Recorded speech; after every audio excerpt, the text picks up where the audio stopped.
the defendant earlier? Yes, I did, and I'm pleased with our relationship. I think we've made a strong bond, and I'm looking forward to moving forward, helping him out. How were you approached? I really don't want to get into that. Is he saying he's innocent at this point? He has indicated pleas of not guilty. The only charges that we've seen thus far have been the ones here in Pennsylvania, and we have pled not guilty to those charges. And we'll what's his state of mind? I really can't get into that. That's too speculative. I'm not going to get into that. I'm sorry, I couldn't hear from here. You said he has said he's innocent so far? Oh, yeah, we pled not guilty, at least to the charges in Pennsylvania. Like I said, I'm not aware of any actual charges in New York. If you were in the hearing earlier, there was a proceeding where they introduced some documents, which, as I complained about, didn't have enough information for me. So we're looking forward to getting that additional information. When did that plea happen? It's not something that at least I was aware of. Okay, well, hopefully, again, I was not at the arraignment yesterday. I hope he pled not guilty. I assume that that's what happened. But today, when I entered my appearance, and for the record, he's pleading not guilty to those offenses. So he is.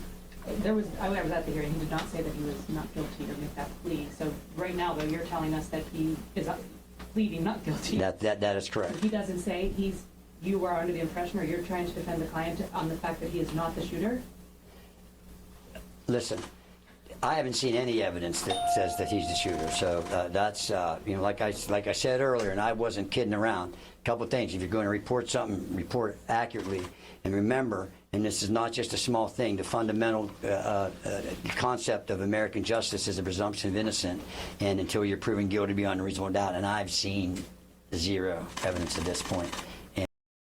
I think this is a great attorney. He's doing his job very well defending his client. He's probably gonna win his case. I believe he's a good attorney. He knows exactly what to tell the press and what to not tell the press. I think he's gonna be a great attorney for him and doing a great job right there answering this question. Let's watch. And so I'm not even aware of what any charges. I'm sorry, that's just regarding the extradition request from... Well, the only hearing today was the extradition, so we're going to take one step at a time. It's a long process. What about the photos the police released, the NYPD release of him?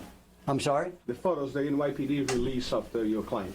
I don't have any control over what the NYPD does, and if they release something, I hope I can get my hands on them, and if you guys get them, send them to me. I'd appreciate it. Clarify something. You pled for him not guilty in the state of Pennsylvania about the charges here. Can you just, when did that happen? Well, he has a hearing coming up. I believe it's the 20-somethingth. I can't recall. A lot happened today.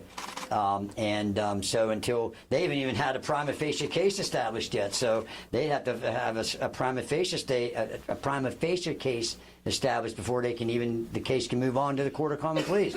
So the burden is always on the government, thank God, and that's their burden, and they're going to have to produce some evidence, and we're anxious to see it. Understand. This is a very, very good attorney. He's probably had a lot of experience defending many, many clients over many, many years in many different cases. He's probably costing a lot of money to his client, but luckily the shooter is a rich kid, so he probably also has a lot of money to afford an attorney like this. And we will see if he wins. I believe he's gonna win. He's very good. He's very good at his job. That you have said you have not seen charges coming out of New York yet, that if and when there are, and you have seen them, will you be pleading not guilty to those as well? That would be my expectation. That certainly would be my advice. Your client's demeanor the past 2 days, but the arraignment and again today at the hearing, at some points he was smiling, laughing. You even had to actually tell him to stop talking. What are his feelings right now? Well, I mean, he seems outspoken. Well, he's obvious. I said earlier, use your common sense. If you put yourself you or a loved one in that position, it's natural, I think, to go through many emotional states. As far as him not talking, as long as I'm going to be the lawyer, I'm going to do all the talking. My client's not going to say anything. A quick question about process. I was also at the hearing last night. I don't remember any plea being asked for or entered. Okay. In, As long as he hasn't pled guilty, that's all I care about. So. in the Blair County case, it's just the not the. Well, I'm telling you, as his lawyer, he didn't have any lawyer of record, and he didn't have any representation until I got involved this afternoon. And I'm telling you, he's pleading not guilty to each and every of them. So he is pleading not guilty, he's pleading innocent, he's pleading not involved in the killing his UnitedHealthcare CEO. So he probably got arrested on wrong charges then. We will see if they come up with any proof to prove who this man is and what he did or not in the further development of this case. Does that plea normally happen? At the first hearing? Like I said, normally that could happen at the what happened last night at the informal arraignment, which is at the magisterial district judge. So is he telling you this is all some sort of awful mistake? I'm not going to talk about anything he's told me. How do you end up in Altoona? I'm not going to talk about that. Has he been able to contact his family since? Yeah, I'm not going to get into that either. Can you tell us when you were hired? I can say sometime prior to the hearing this afternoon. So you were hired and not appointed by the court? That is correct. If Governor Huichol provides this governor's extradition thing, does that change the timetable here? You still have the right to a habeas hearing, don't you? Yes, sir, we do. Like I said, and I'm not trying to be, it's 24. I'm not trying to be a smart ass or anything, but when we've got to wait until we see things. When things happen, we'll react to that and proceed accordingly. Since cameras weren't allowed. I think he's doing a fantastic job doing all the talking for his client and choosing what question he wants to answer and what question he doesn't want to answer. He doesn't want to give away anything that will make him in a very difficult position for the case. He is very good. He is very good at it. In the courtroom, which is normal and fine. In Pennsylvania, that's the law. Would you be able to give us a summary of what it is that happened in the courtroom today? Yeah, today is basically what it was, and it happened fast. There was an extradition hearing scheduled. I found out about that about an hour or so before the hearing, and the initial thing is a person can waive extradition. And it was my opinion and my advice under the circumstances that he not, and I emphasize the not because apparently there's news reports already going out that he waived his extradition. He did not do that. And so that's why we wanted to make sure we're going to use the process and use the Constitution and the rights that are available to any one of us in this room and any American citizen or person charged with a crime. So we're going to move forward. You argue that he should not. That totally makes sense to me. I think he's doing a fantastic job doing that. Totally makes sense.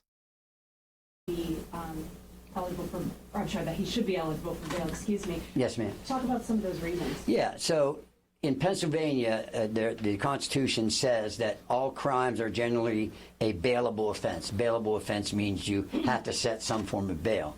The exception to that is if it's a capital case, which means the Commonwealth or the government is looking for the death penalty, and I'm proud to say I'm one of the few attorneys in Pennsylvania that's qualified to do death penalty cases.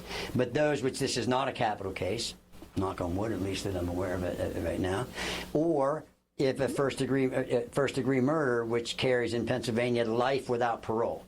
If the charge which you're faced with is life without parole, then you're not eligible for bail. Since the crime, at least what was set forth by the district attorney, was alleged to be a second-degree murder, that's not life without parole. So I believe that bail should have been set. So he is an attorney from Pennsylvania, and the case is being treated in Pennsylvania as well, and not in New York, where actually the shooting happened. So there are probably charges in Pennsylvania and charges in New York.